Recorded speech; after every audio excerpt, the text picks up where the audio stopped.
Welcome. How nice to have you with us. My name is Chef John Richards. I'm the founding director of the Miami Culinary Institute here at Miami-Dade College. And we love book fair. There's so much excitement and energy. And I'm really thrilled to be doing this particular introduction.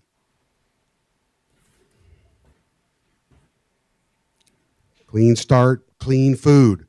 The whole foundation of our program here at Miami-Dade College, and you probably don't know this, is all about that. It's not just about cooking. It's about creating, I think, a lifestyle that's going to serve us better in the future. 20, 30 years from now, it's going to be a struggle, I believe. We want to make sure that our students leave here armed with great big questions to ask our employers about where do we get our food? What's our philosophy? Why am I buying from Mexico instead of right down here in Homestead within 20, 30 miles of where we live? It's so important, and it is the grounding foundation of our program. This is absolutely fantastic. This may even become one of our textbooks. And would you mind, would you do me the honors of an autograph for our, to MCI, Miami Culinary Institute? Absolutely.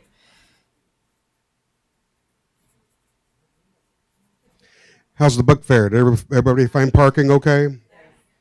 Anybody here yesterday?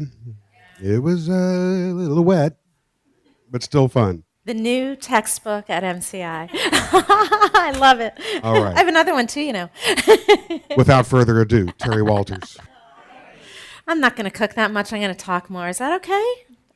Actually, I'm going to do a little of each. Most importantly, one, thank you for having me.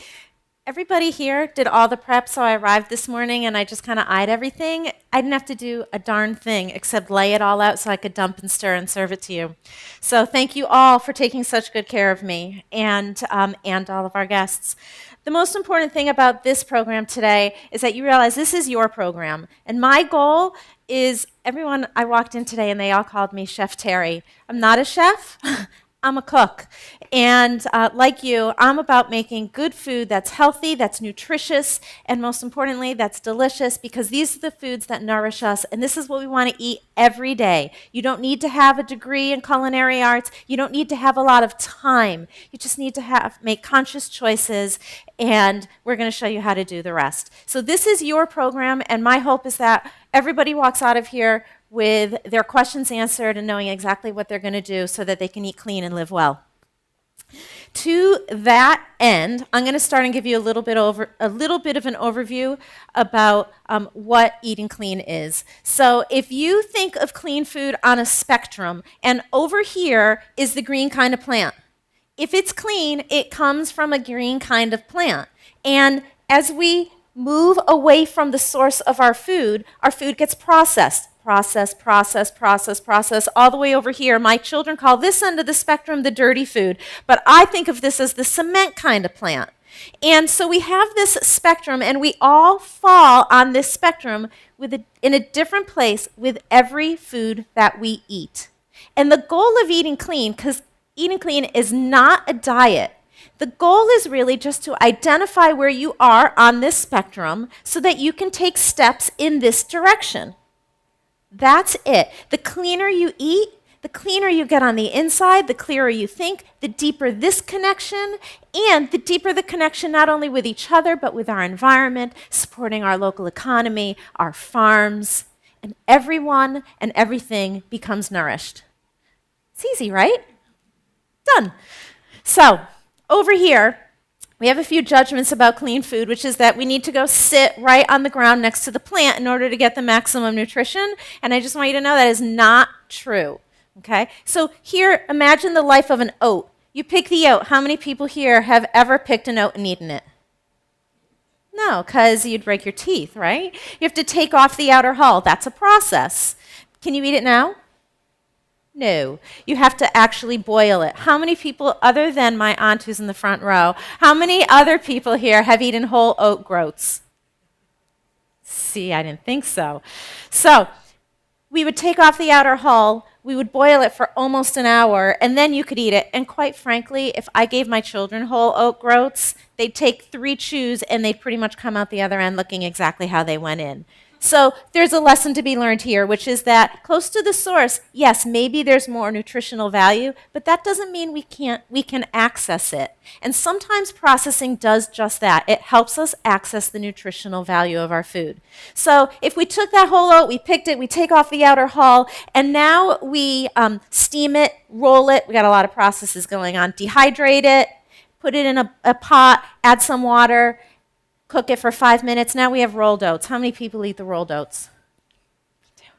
And if we had taken out a little more, we'd have quick cooking. And if we continued down the spectrum, maybe next would be the instant or put it in the microwave. I don't know.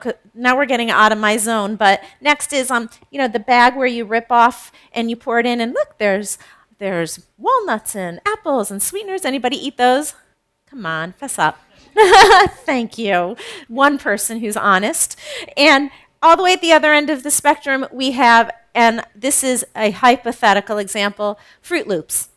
I'm saying Fruit Loops because there are few distinctions between when it's clean and when it comes from the cement kind of plant.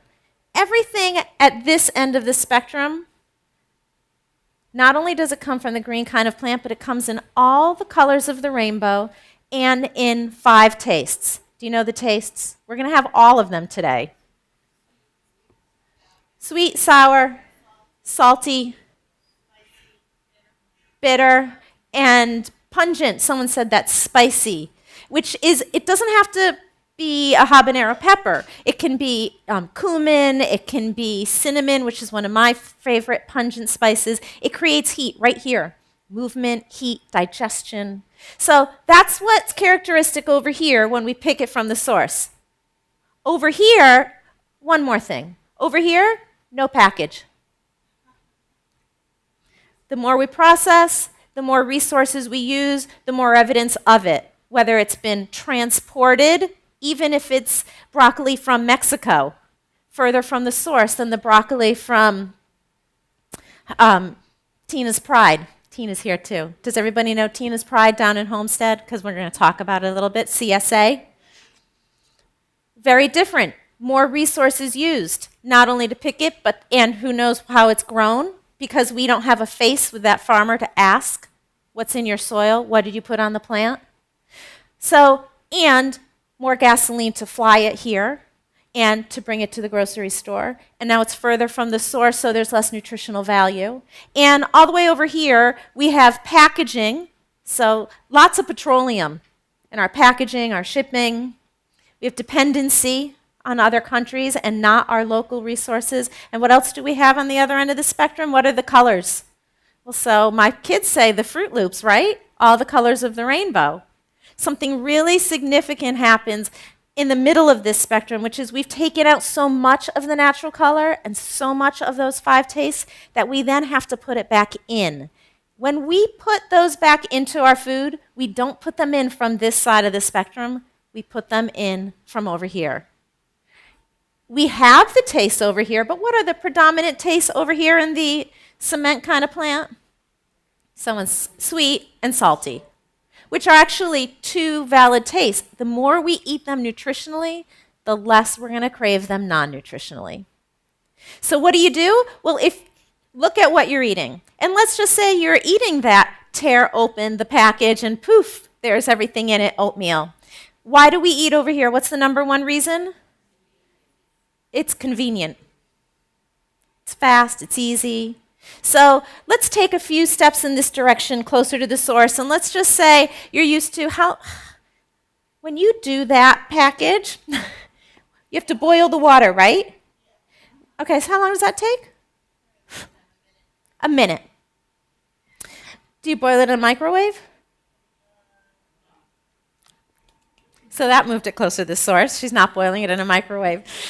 So we're going to jump from the tear open the package, past the instant, past the quick cooking, and we're going to go to regular rolled oats.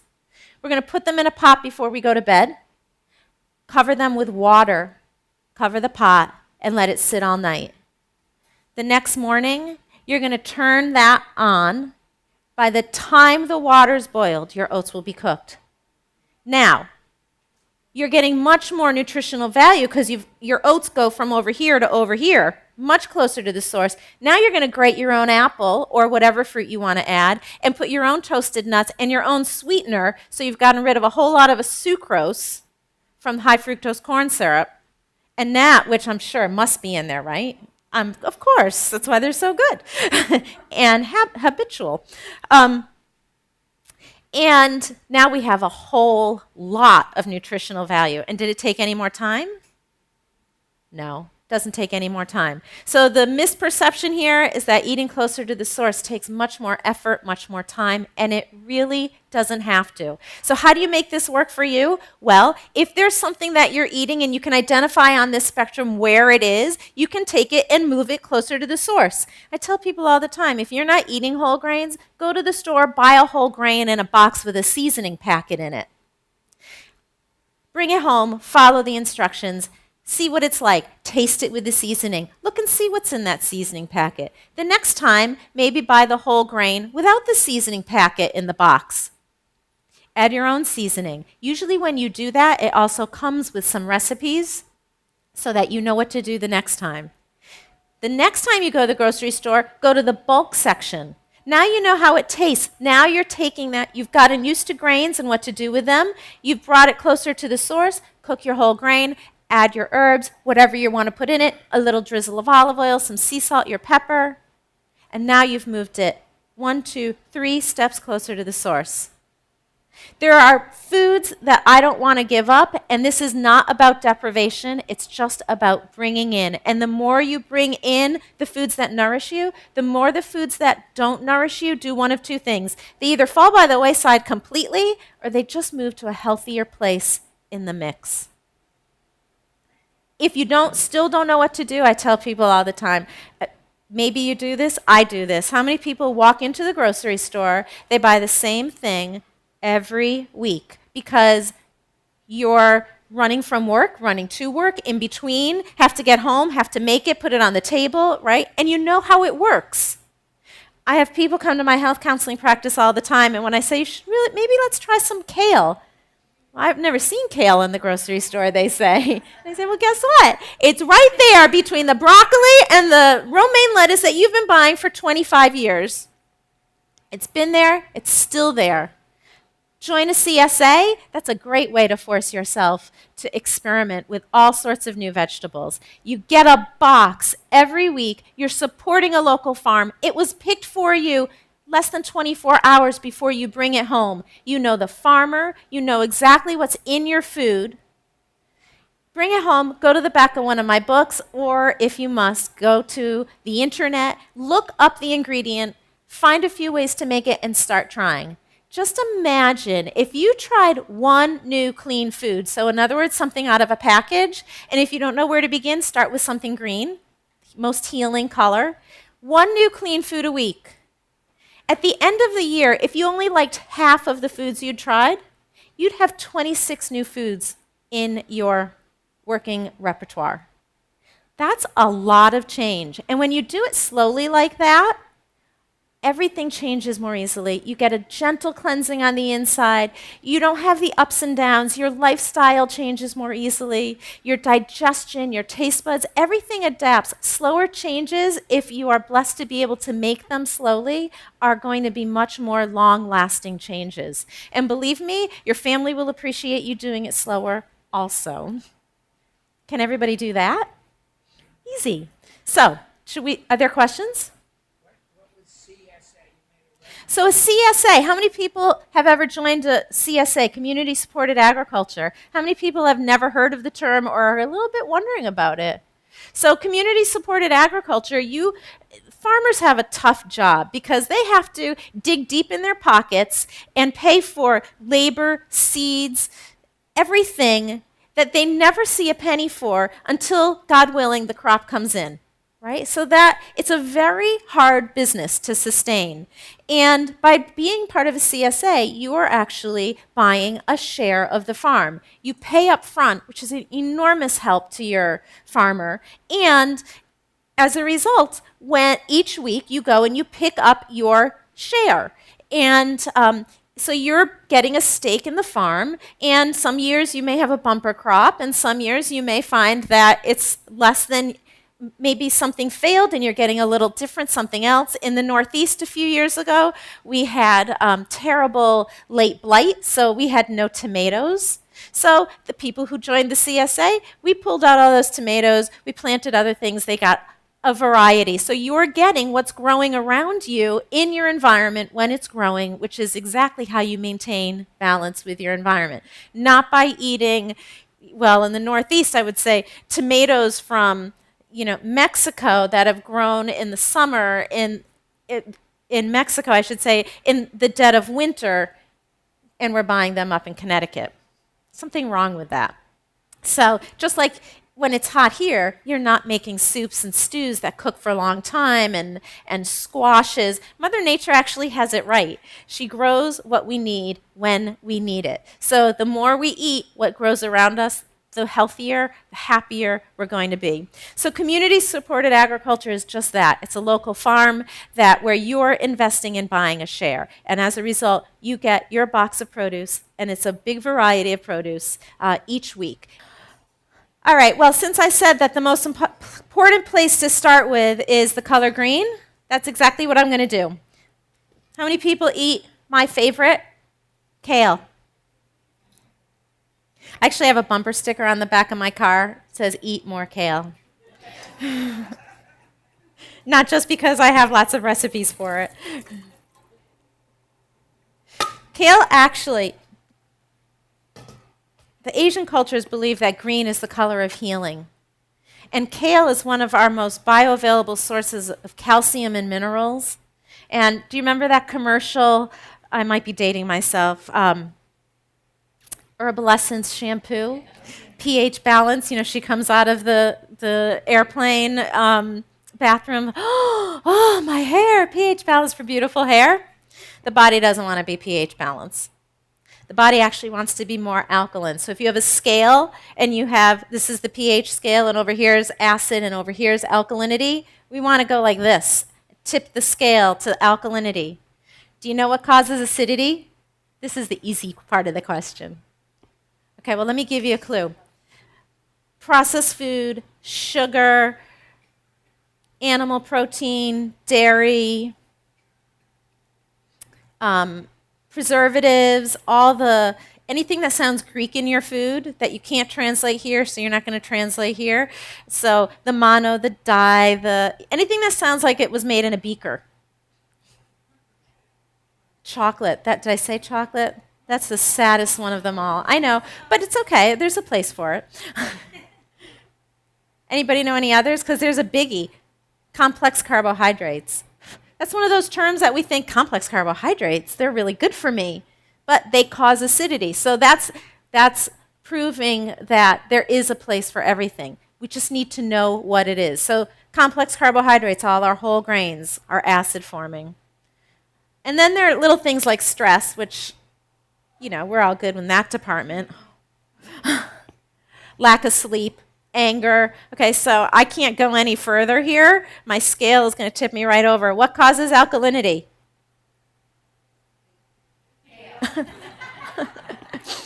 Dark leafy greens. Kale, collards, romaine, broccoli. I know it's not dark and leafy. Actually, if you see it, there are dark leafy greens on the broccoli, and you can eat those too, but the whole plant. And our cabbages. There's alkalinity and minerals in lots of our vegetables, but the dark leafy greens are what I call those super nutritional heavy hitters. So all of them, sea vegetables. How many people eat sea vegetables? Nori, kelp, kombu. I saw faces. It's okay. We're going to show you how to sneak them in and get the health benefits without ever knowing they're there. Anything else? What about fruit? So here's a catch. Lemons and limes, even though they're acidic in nature, they're actually alkaline forming.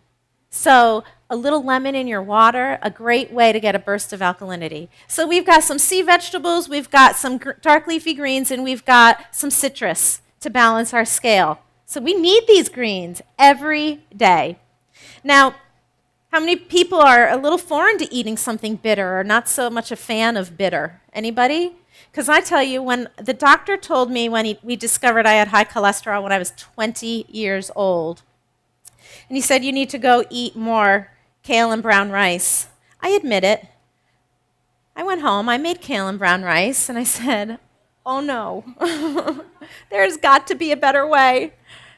So I kind of set out on this journey to make this delicious. And it's beyond me. The number one way people tell people to eat kale if they've never had it is to saute it in garlic, bitter, and olive oil, bitter. So now you have this plate of bitter expectation that you're supposed to eat. I find eating it raw, especially in a warmer climate, is not only less bitter, it's easier, and it lends itself to many more preparations. I like to think of all my recipes as a template. So right now, we're going to make them with the vegetables I have here, but in a few weeks at the holidays, I'm going to make this exact same salad with some toasted walnuts and some pomegranate seeds. And in the spring, maybe I'd use some chives added to here and just mix it up throughout the seasons. So I'm going to take my kale. If I were making this at home, I would actually leave these on and keep it in. You can compost this, or you can put these in water with some of your other cuttings and use this to make your stock. But because it can be a little tough, I'm going to take these stems off. I kind of figure that if the stem doesn't come off, then it's probably nice and tender. And I'm going to give it a chop and get it nice and small so it's manageable. And put them in my bowl. Now, I'm going to add some onion. And I'm going to add citrus. Now, if you were to eat this just like this, you'd go, has that kind of chalkiness like cabbage, because it is in the cabbage family. And so adding the citrus, a little bit of lemon juice and a little bit of lime juice actually helps it break down and cook it. It'll be a little easier to digest, and it'll neutralize some of that chalkiness. This is some grated fresh ginger. And we're going to add some avocado, because you really can't go wrong with avocado.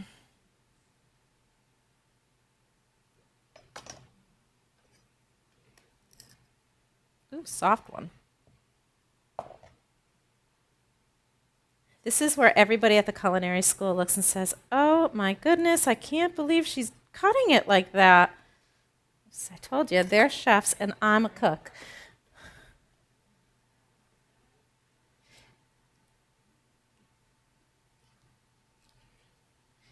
Now, everybody, when I make this, says, how far in advance can I make this? Because I don't want it to go brown. And you can actually make this well in advance. And I know when you make salad and you dress it, if you don't eat it right then and there, it's pretty much gone. But this salad is not that way. This will last in the refrigerator 3-4 days, which I love because I make a big batch. And then the next day, very hard, I can have it for lunch. And we're going to add some olive oil and a bit of sea salt. Nice minerals in our sea salt. And this is where you're going to get personal with your food. You're going to actually massage it right into the kale. And you'll see the kale's going to get nice and bright green, and the avocado's going to mush in and get like a bit of a creamy dressing to it.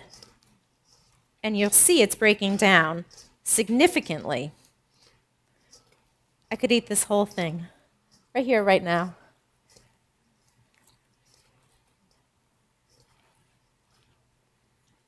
My avocado could be a little riper, so we're going to have some chunks in here. See how much less there is in there now?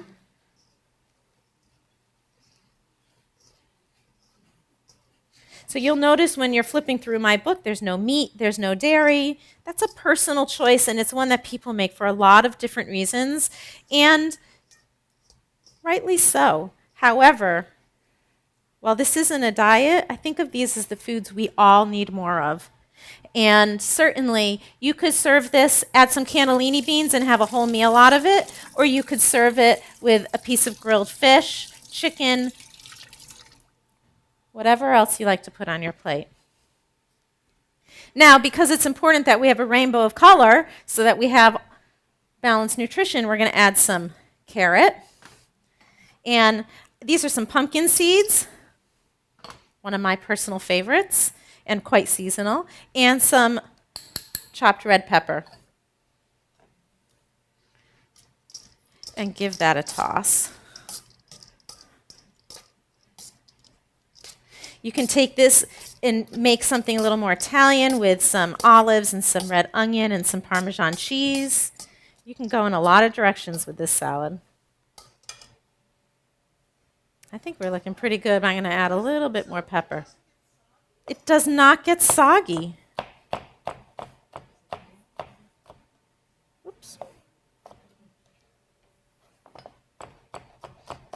And you'll see, because when I came this morning, they said, when should we make the kale? And I said, you can make it now. So she did.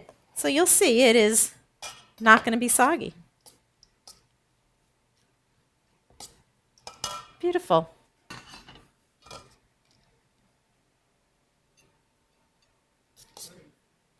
How pretty is that? I tend to like kale for breakfast in the morning, which makes people roll their eyes a little bit. And so they say, why do you eat kale in the morning? And I said, well, because most of my activity starts in the morning. I'm pretty busy. And, have you ever seen kale grow? Because even up by me, I can go out into my garden in January, push away the snow, and there's my kale, and it's beautiful. And that's how I want to feel. I want to be firmly planted in the earth, reaching up, pulling in all that chlorophyll from the sun, and feeling that strength all day long. And that's what it looks like. So this is some brown rice. And can you see, is there a mirror up here? You have a TV? So do you see this piece of brownish, greenish stuff in here? That's called kombu. It's a sea vegetable. So remember I said complex carbohydrates actually cause acidity in the body? So the first thing I did was I soaked my grain. And by soaking it and rinsing off, it has something called phytic acid on it. It's water soluble. Now, if you don't have time to soak your grain, then don't soak it. But just know that you're getting this phytic acid that's going to actually bind to minerals and flush them from your body.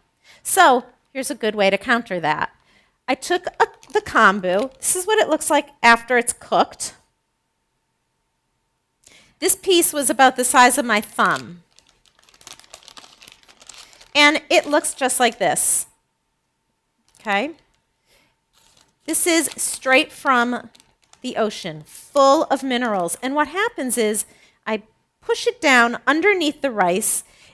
It reconstitutes in the water, and all the minerals diffuse into the water and then are absorbed by your grain. And you take this little piece, and you don't, well, my mom and I fight over it, especially if you're cooking in a rice cooker, because it sticks to the bottom and it gets kind of caramelized, and we like it. But you don't even have to eat it. The minerals are already infused in your dish. So here's my grain, and frankly, if I were cooking something dark in color, I would just mush it in, because it doesn't really have a taste. Sometimes I'll take this and put it in water and reconstitute it on the side, and then take the water, chop up the kombu, and put it right back in if I'm making a dark soup or a sauce. So no added taste, no change in taste, but lots of nutritional value. And I'm going to fluff up my brown rice. This is short grain brown rice. The reason things stick is because of change in temperature. So I was sitting outside relaxing with everybody, and I said, oh my God, I burnt the rice. The rice is on the stove. If you just let it sit for a few minutes and let the temperature even out, as you can see, it comes right off.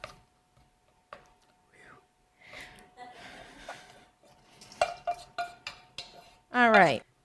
And now my kids say that the way that I cook is called dump and stir.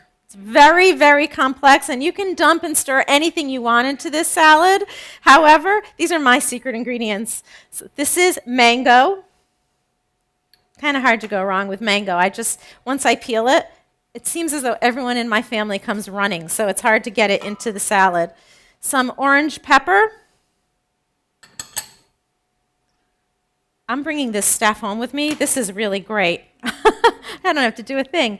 Some scallions. Toasted black sesame seeds. My mother always said to me, if it's black, it's good for your hormones. It's black sesame seeds, black quinoa, what else black? Black beans, black soybeans, all particularly for women, really good for regulating and balancing our hormones. And pretty, and give a nice crunch to this too. This is my secret ingredient. This is pickled ginger. Have you had pickled ginger when you have sushi? Ginger is that pungent taste. And pickling actually makes things a little easier to digest, and it makes them work as a digestive aid. So not only are we giving a great little kick to this salad and an unexpected taste, but we're actually increasing the nutritional value of what we're able to get by adding that pickle to it. So it comes already pickled. I'm going to mince it up.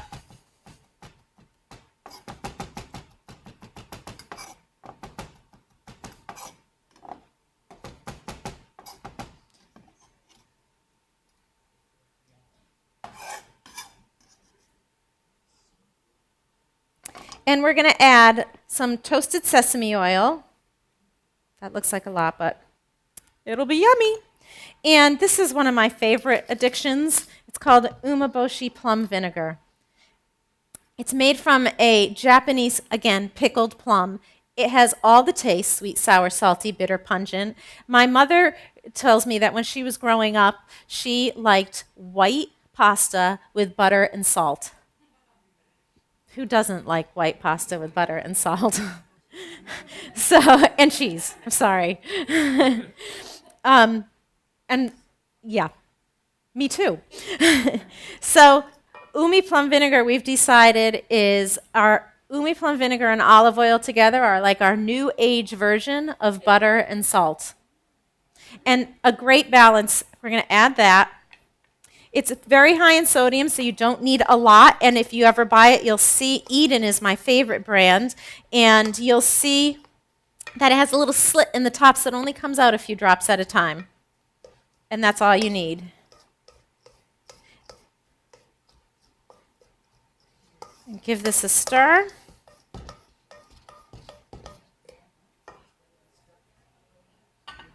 Voila.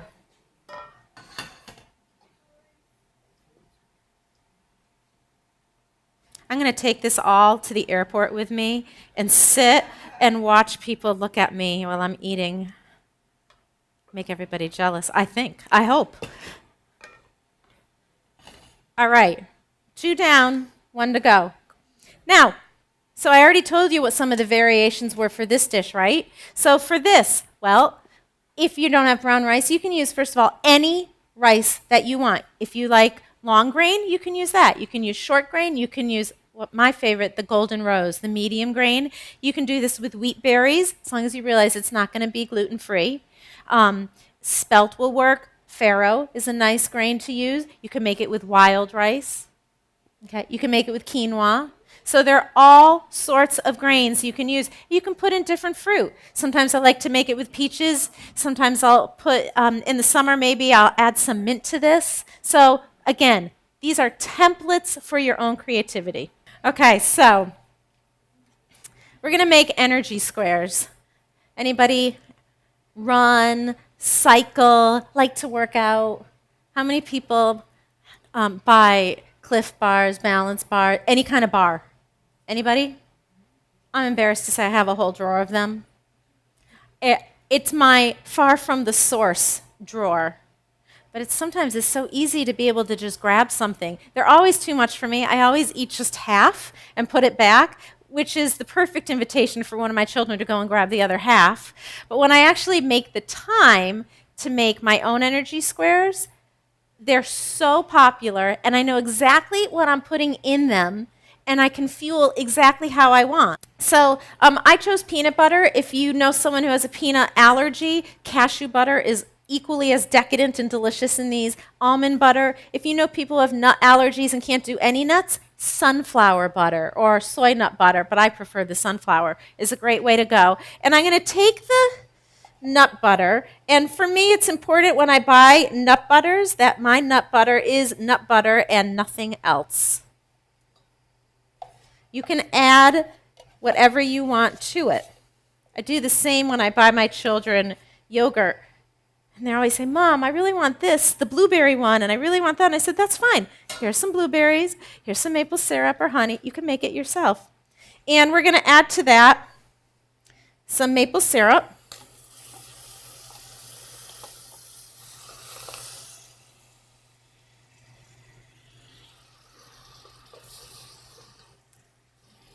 Let's get every drop of that maple syrup. It's thick. It didn't seem particularly thick to me, so run of the mill. Smells good though. This is thick. This is brown rice syrup. So on the scale sweeteners, the sucrose, at the very top with 98+% sucrose, you have your white sugar, your brown sugar. Honey's 96%, your sugar in the raw, all 98. Honey is 96% sucrose. Maple syrup is 75% sucrose.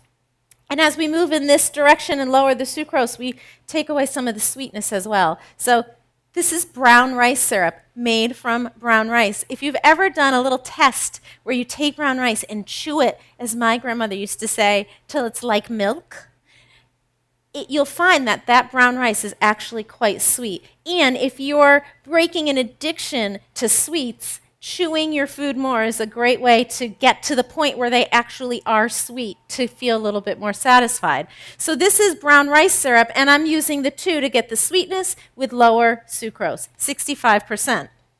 And this is definitely thick and sticky.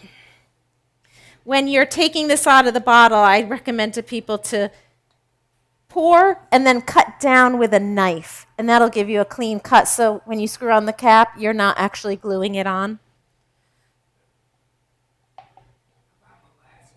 I love molasses. It's very legitimate and even less sweet, even less sucrose, and but a terrific source of iron. Okay, and we're just going to mix this together so that it's consistent and blended. This is when my children tend to go to the cabinet and find all their favorite things to throw in here. Right now, dried cranberries are on the top of their list. All right, and that's the extent that we're heating this. Just to make things difficult for the cameraman, we're going to jump around. And I'm going to add to this one of my personal favorites, some toasted unsweetened coconut, toasted almonds. Now, this is ground flaxseed. I add the ground flaxseed because they're my bars, and I want to benefit from all those great omegas. When I'm making them for my children, I don't add as much flaxseed because that fat, while we benefit from it, also emulates estrogen in the body, and sometimes I just don't want my children having that much estrogen-like food. So another thing you can put in here, chia seeds.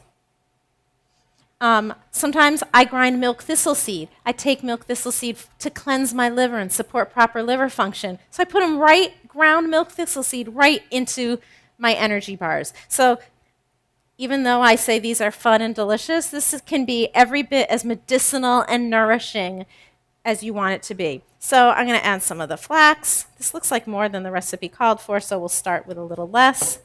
And then, because if we put these in like this, they'd be kind of dense and heavy, and I just like a little bit of variety. This is some crispy brown rice cereal. And my prerequisite when I'm looking for crispy brown rice cereal, is this all measured? Do you know? I'm assuming it's measured, but it looks like a lot. Guess we're about to find out. Um, is just to make sure that what's in it is crispy brown rice. It's not puffed, it's crisped. It's Rice Krispies without any, without who's the little man? Without the elf, which is basically the high fructose corn syrup and everything else in it. So now they do like to sweeten it, and if you're gluten-free, you want to make sure that you're buying the gluten-free one that's made with brown rice syrup and sea salt is usually what they put in it. Otherwise, they use barley malt, which has gluten in it.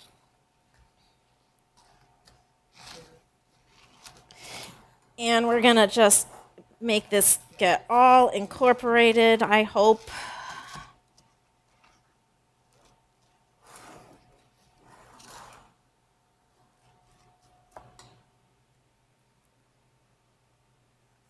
Oh, why not? We'll add a little more coconut just because we have it here.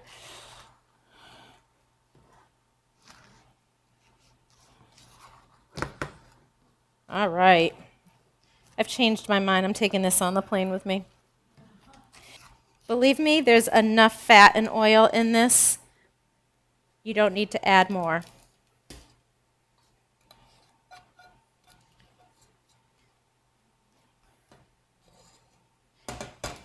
And we're going to spread this out.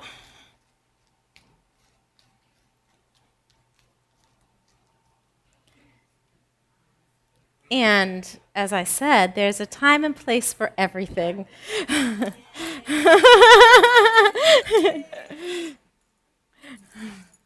going to add some chocolate chips. I'm sure they cheaped us. I'm sure we have much less than we were supposed to have of the chocolate chips. No, I'm joking. And we're going to just press those in. You can mix them in and get a whole chocolate taste if you like. There's something very satisfying to me about knowing that I'm going to have a chip in the next bite. Sometimes I take my block of chocolate and put whole chunks in it. And we're just going to press this down nice and evenly and put it in the refrigerator. Let's spread some of these out.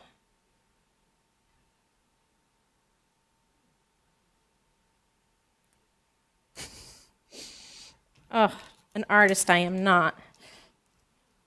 And in about 30 or 40 minutes, you'll take them out and cut them into bars.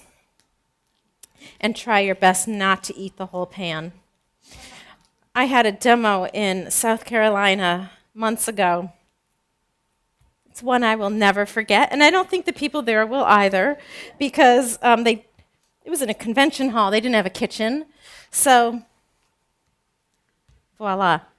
So they gave me a big, huge pan, and I was cooking for 100 people, so it was a lot of this batter.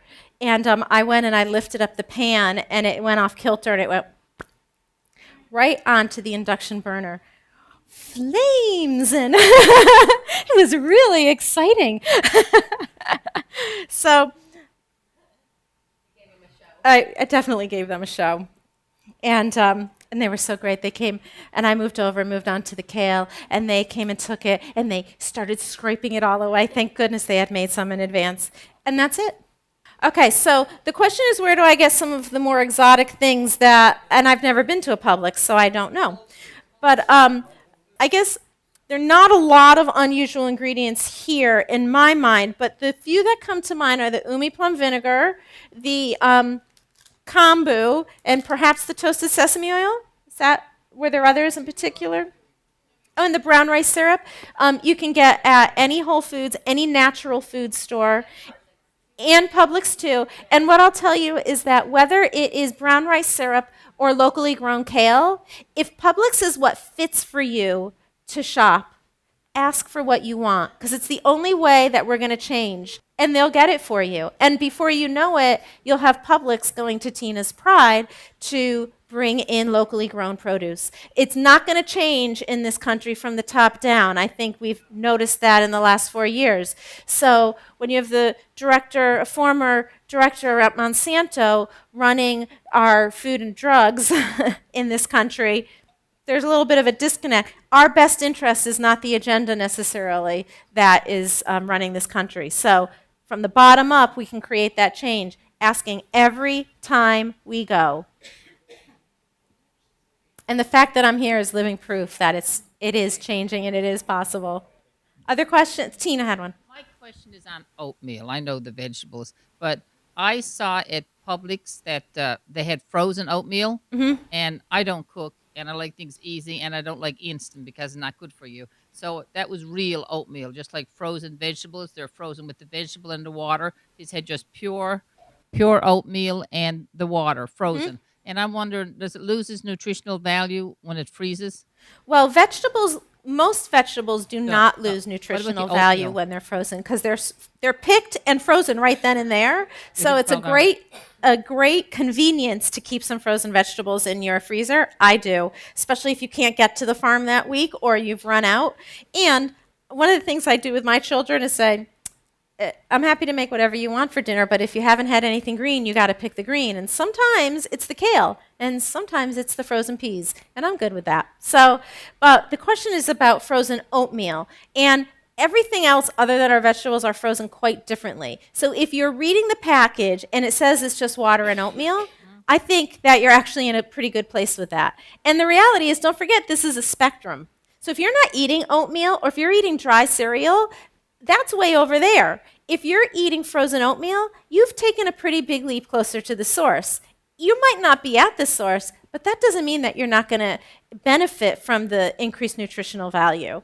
And I don't know where on this spectrum the frozen oatmeal falls, but I'm guessing it's probably pretty clean. And if it's steel cut, it's even closer because rolling, they steam it, they roll it, they dehydrate it. Steel cut, they pick it, they take off the outer hull, and they cut it. Well, the reason I wanted to know was $5, I think, is a lot of money for 2 bowls of oatmeal. So I started taking my steel cut oatmeal, making a big pot of it, and putting it freezing away in containers and freezing it. And so I was just wondering if I was doing good or wrong. I think you're doing it. If freezing it and making it like that is making it easier for you to get into your diet more regularly, you're doing really, really good things for yourself. And especially the steel cut oats because they can take so much longer. They take, 45, 50 minutes sometimes. Oh, not steel cuts. I'm thinking whole oats. I'm sorry. Right. While we're on the subject, 25, 30 minutes. can you to repeat your make sort of the soaking method so we all take it home with us?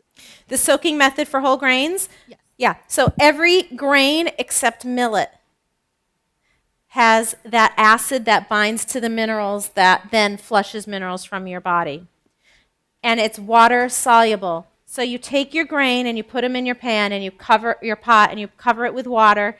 I give it a swish around because I wash everything. So I swish it, I pour it off. Anything that floats to the top, I pour it off. As soon as it stops floating to the top, that's when I stop adding water. So I add the water and I let it sit for a minimum of 1 hour. And then I drain it. Now, you can put that same grain in the pot and cover it with water the night before you're going to eat it or a day before you're going to eat it. The longer it soaks, the closer it gets to germinating, to sprouting. So, and when our grains sprout, when they get like this, they're that much easier to assimilate and digest. Now, when they get to this, they're spent. So, yeah, if you put it in today and you're going to eat it tomorrow, great. But if you put it in today and you don't remember about it for 3 or 4 days, you got to start all over again. You're pretty much over. Oops. However, if you did not soak your grain, that shouldn't keep you from eating the grain. But just know, okay, I've had this grain. Maybe add a little kombu. That'll help neutralize the acid or at least give me more minerals. And yeah, maybe that day you want to have a little bit more green. Or if it's too late, take a little bit of a calcium supplement before you go to bed. But if you know what you're getting from these different foods and the processing, you can make the choices and bring in the foods that are going to help you maintain balance that much more easily. And again, I said millet is the only grain, right? You don't need to soak millet. I feel like you need to pan roast it just to make it yummy and delicious before you then cook it, but it doesn't have that acid in it at all. Thank you very much. Thank you. Thank you. This program is brought to you by Miami Culinary Institute at Miami-Dade College. For more information about the schools and the Culinarium program, please visit www.miamidadeculinary.com or call 305-237-3276.